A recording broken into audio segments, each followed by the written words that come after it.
నమస్తే, welcome to our channel. నేను సిరి. మాజీ మంత్రి గుమ్మనూరు జయరాం గారు అయితే కొన్ని వ్యాఖ్యలు చేశారు. అది ఏంటంటే వైసీపీ అధినేత జగన్మోహన్ రెడ్డి గారి మీద ఇంకా కొంతమంది మంత్రుల మీద కూడా చేశారు. ఇంతకు ఆ వ్యాఖ్యలు ఎందుకు చేయాల్సి వచ్చింది, ఇప్పుడు తను ఎలాంటి అంటే ఏమి మాట్లాడారు, సో ఈ అంశాన్ని మనకి క్లుప్తంగా వివరించడానికి మనతో పాటు ఉన్నారు ప్రముఖ సీనియర్ జర్నలిస్ట్ డివిఎస్ గారు. నమస్కారం సార్. నమస్తే అమ్మ. సార్, ఇప్పుడు గుమ్మనూరు జయరాం గారు అయితే కొన్ని వ్యాఖ్యలు చేశారు. ఎలా అంటే జగన్మోహన్ రెడ్డి గారు ఒక విగ్రహం, దానికి ఇద్దరు పూజారులు అని చెప్పేసి అయితే కొన్ని వ్యాఖ్యలు చేశారు. అసలు దీన్ని ఎలా చూడాలి సార్?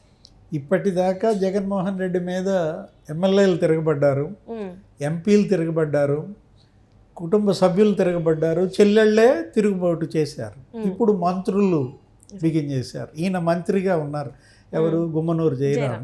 ఇప్పుడు మంత్రే తిరగబడ్డాడు అనమాట. ఆయన క్యాబినెట్ సహచరుడే ఇవాళ తిరుగుబాటు చేసి మరి జగన్మోహన్ రెడ్డి మీద ధ్వజమెత్తుతున్నాడు. జగన్ విధానాలు తను విభేదించాడంటే జగన్మోహన్ రెడ్డి విధానాలు ఏంటి? ఈ రాజధాని 3 ముక్కలు చేయటం, 3 రాజధానుల సిద్ధాంతం, ఈ వాలంటీర్ల వ్యవస్థ, ఈ విధంగా ఏది భ్రష్టు పట్టించటం. విద్యా రంగాన్ని భ్రష్టు పట్టించారు, వ్యవసాయాన్ని భ్రష్టు పట్టించారు, ఉపాధి రంగాన్ని దెబ్బతీశారు, పరిశ్రమలన్నీ తరిమేసిన పరిస్థితుల్లో మొత్తం పాలసీ పెరాలసిస్ వచ్చింది. ఏది ఆంధ్రప్రదేశ్లో పాలసీ పెరాలసిస్ అన్నమాట.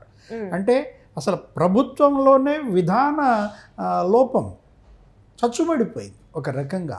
ఎందుకంటే ఇవాళ మంత్రి తిరుగుబాటుని ఎలా చూడాలా? ఇప్పుడు మంత్రి కామెంట్స్ ఏమన్నావు? శిల్పం, ఏదో పూజారులు, భక్తులు, నాకు అర్థం కాల.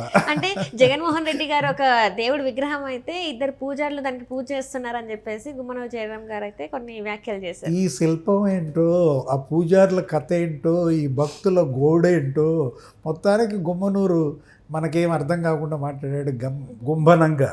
ఇప్పుడు ఏంటంటే శిల్పం అంటే కదలదు మెదలదు, పూజారులు చెప్పినట్టుగా చేస్తున్నాడు. ఇద్దరు పూజారులు, ధనుంజయ రెడ్డి, సజ్జల రామకృష్ణారెడ్డి, పూజారులకు కూడా వాళ్ళ పిల్లలను పట్టించుకుంటున్నారు కానీ భక్తుల్ని పట్టించుకోవట్లేదు. పూజారుల పిల్లలంటే ఎవరు? సజ్జల రామకృష్ణారెడ్డి కొడుకుని ఏదో తీసుకొచ్చినట్టున్నాడు, భార్గవ్ రెడ్డి ఏదో సోషల్ మీడియాలో ఏదో చూస్తున్నాడు. ఇట్లా అంటే మనకి గుమ్మనూరు జయరాం మాటల్లో నేరుగా జగన్ని టార్గెట్ చేయకుండా పూజారులను టార్గెట్ చేసినట్టుగా కనపడతారు. అంటే పూజారుల భుజం మీద నుంచి తుపాకీ జగన్మోహన్ రెడ్డికి ఎక్కువ పెట్టినట్టుగా కనపడతారు. నేరుగా జగన్ని విమర్శించకుండా ధనుంజయ రెడ్డిని, సజ్జల రామకృష్ణారెడ్డిని విమర్శించాడు. బహుశా ఇంకా కాలగమనంలో ఇంకా జగన్మోహన్ రెడ్డిని టార్గెట్ చేసే అవకాశం ఉంది. ఇప్పుడు మెల్లమెల్లగా జయరాం తిరుగుబాటుని ఎలా చూడాలా? ఇప్పుడు నిన్నటి దాకా నీతో పాటు కలిసి నడిచాడు. లాస్ట్ క్యాబినెట్ మీటింగ్లో కూడా ఆయన ఉన్నాడు. అందరు అడిగారు ఏంటంటే అసలు మీరు ఫోన్కి కూడా పత్తా లేరు అని. మంత్రులంతా కూడా ఏంటి అజ్ఞాతంలోకి వెళ్ళిపోయావు, అండర్ గ్రౌండ్ వెళ్ళిపోయానన్నో ఏదో చెప్పాడు. మొబైల్ కూడా స్విచ్ ఆఫ్ చేశాడు. ఆలూరు ఆ సీటు ఆయనకి ఇవ్వాల. నీకు వ్యతిరేకత ఉంది సర్వేల్లో, అదే సర్వే అయిపోయాక అసెంబ్లీలో వ్యతిరేకత ఉందంట, ఆయన మళ్ళీ పార్లమెంట్కి వేయమన్నారు. ఇదేం లాజిక్? అసెంబ్లీలో వ్యతిరేకత ఉండటం ఏంటి, అసెంబ్లీలో వ్యతిరేకత ఉన్నాడిని పార్లమెంట్కి వేయమండడం ఏంటి? అక్కడ వ్యతిరేకత ఉండదా? ఇక్కడ వ్యతిరేకత ఉంటే అక్కడ కూడా వ్యతిరేకత. ఈ లాజిక్ ఏంటనేది ఇవాళ ప్రతి చోట అదే జరిగింది. ఏది సేమ్ ఇన్సిడెంట్, ఎపిసోడ్ అదే, కాకపోతే క్యారెక్టర్ మారింది, జిల్లా మారింది. చిత్తూరులో నువ్వు చూసావు, ఆదిమూలం సత్యవేడు ఎమ్మెల్యే, ఆయన కూడా అదే చెప్పారు కదా. ఏమంటారు? నీకు వ్యతిరేకత ఉంది ఎమ్మెల్యేగా, నువ్వు ఎంపీగా వేయమన్నారు. అతనికి మెంటలెక్కింది, ఏమంటే జంప్. ఇక్కడ లోకేష్ దగ్గర తేలాడు అనమాట. ప్రతి ఒక్కళ్ళకి అదే చేస్తున్నారు అనమాట వీళ్ళు. మీరు అసెంబ్లీకి వద్దు పార్లమెంట్కి వేయండి అంటారు, పార్లమెంట్ వాళ్ళనేమో మీరు అసెంబ్లీ చేయమంటారు.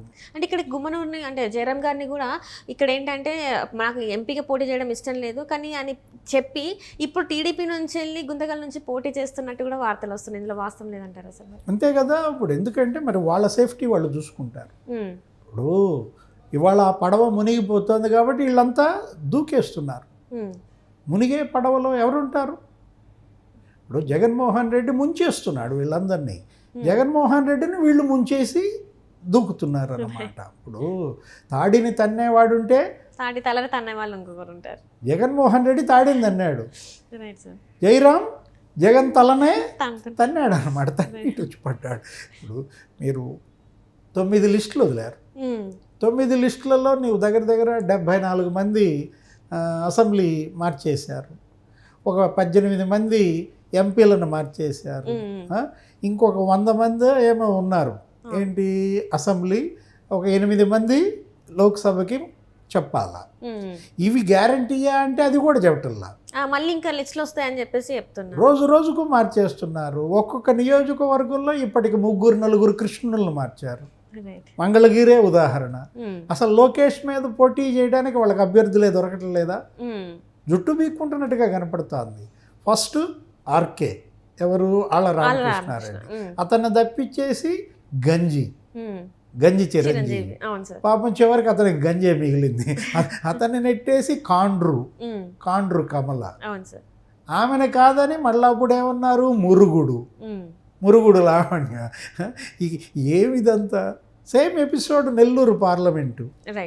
ఏంటి నెల్లూరు పార్లమెంట్లో కూడా ఫస్ట్ ఎవరు ఆదాల, ఆ తర్వాత ఆయన అసెంబ్లీకి వేయమన్నారు, ఆయన తప్పించిన తర్వాత వేమిరెడ్డి అన్నారు, వేమిరెడ్డి ప్రభాకర్ రెడ్డి, ఇప్పుడు విజయసాయి రెడ్డి. వేమిరెడ్డి కాదు, వేమిరెడ్డి ప్రభాకర్ తర్వాత ఇంకొక కృష్ణుడు ఉన్నాడు, నువ్వు 3వ కృష్ణుడిని మిస్ అయితే అట్ట.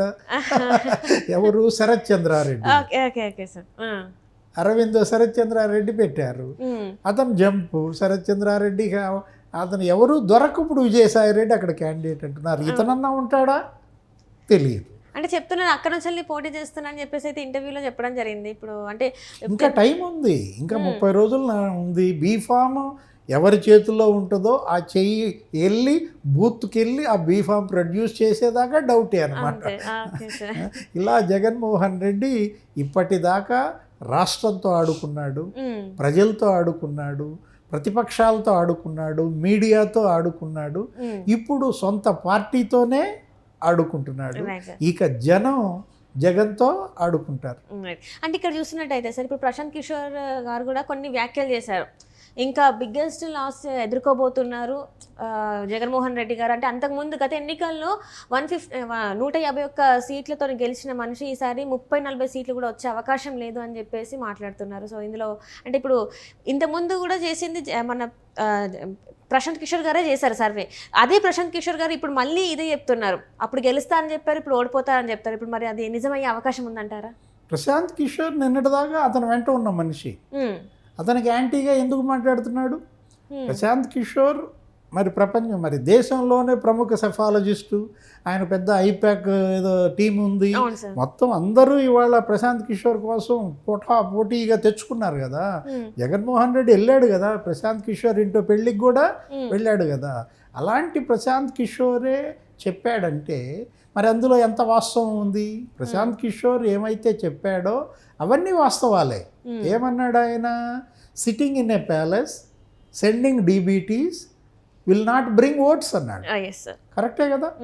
నువ్వు ప్యాలెస్లో కూర్చుని డీబీటీ లేదో నొక్కుతూ ఓట్లు వర్షం అనుకుంటే అది జరగదు, అది రాదు అని ఒక సత్యం బోధించాడు. నెక్స్ట్ ఏమన్నాడు ఇంకా? After all you are spending people money అన్నాడు.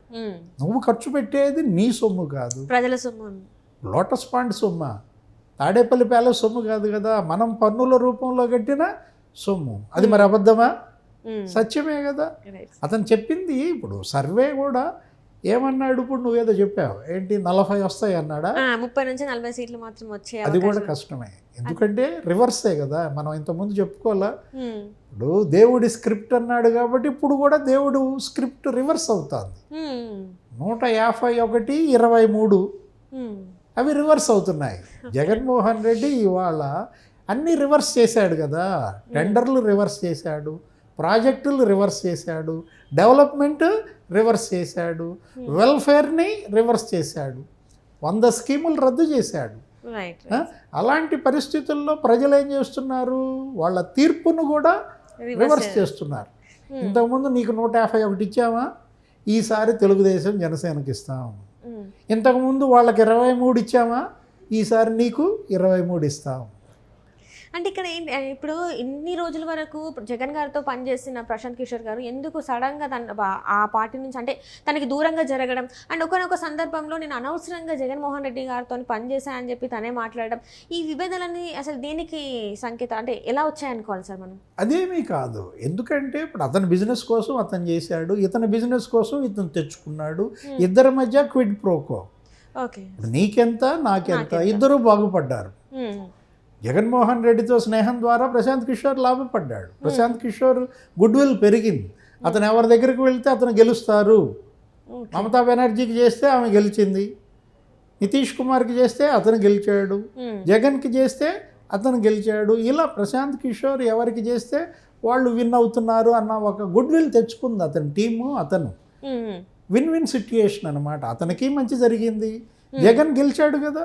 ప్రశాంత్ కిషోర్ చేసిన స్ట్రాటజీ వల్లే కదా జగన్మోహన్ రెడ్డి గెలిచింది.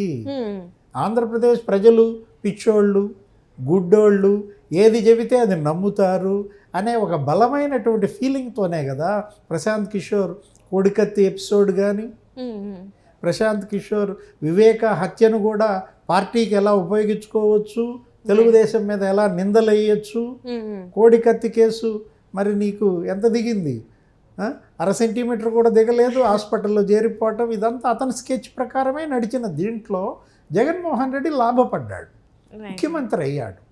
ఏ ప్రశాంత్ కిషోర్ అయితే జగన్మోహన్ రెడ్డిని ముఖ్యమంత్రి చేశాడో అదే ప్రశాంత్ కిషోర్ ఇవాళ ముఖ్యమంత్రిగా జగన్ తగడు అంటున్నాడు. ఏ చెల్లెళ్ళు అయితే జగన్మోహన్ రెడ్డిని ముఖ్యమంత్రిగా గెలిపించారో ఇప్పుడు ఆ చెల్లెళ్ళు మా అన్నకు ఓటేయద్దు అంటున్నారు, మా అన్న పార్టీని గెలిపించద్దు అంటున్నారు. దేవుడి స్క్రిప్ట్. మనం ఇందాక అనుకున్నది అదే అన్నమాట. ఏ షర్మిల అయితే 3200 కిలోమీటర్లు పాపం నడిచి ఇతన్ని గెలిపించింది కదా. బై బై బాబు అనే స్లోగన్ ఇచ్చింది ఆమె కదా. ఆ క్యాంపెయిన్ ఓదార్పు యాత్ర చేశా, సమైక్యాంధ్ర ఉద్యమంలో నీకోసం నిలబడ్డా. అలాంటి నన్ను మోసం చేశాడు మా అన్న. చెల్లెళ్ళని ఏ అన్న మోసం చేస్తాడు చెప్పు, నువ్వు చెప్పు. చెల్లెళ్ళను మోసం చేసిన అన్నకి మరి దేవుడి స్క్రిప్ట్ ఎలా ఉంటుంది? రేపటి ఫలితాలే కనపడతాయి. Right sir, right. Thank you so much. నమస్తే.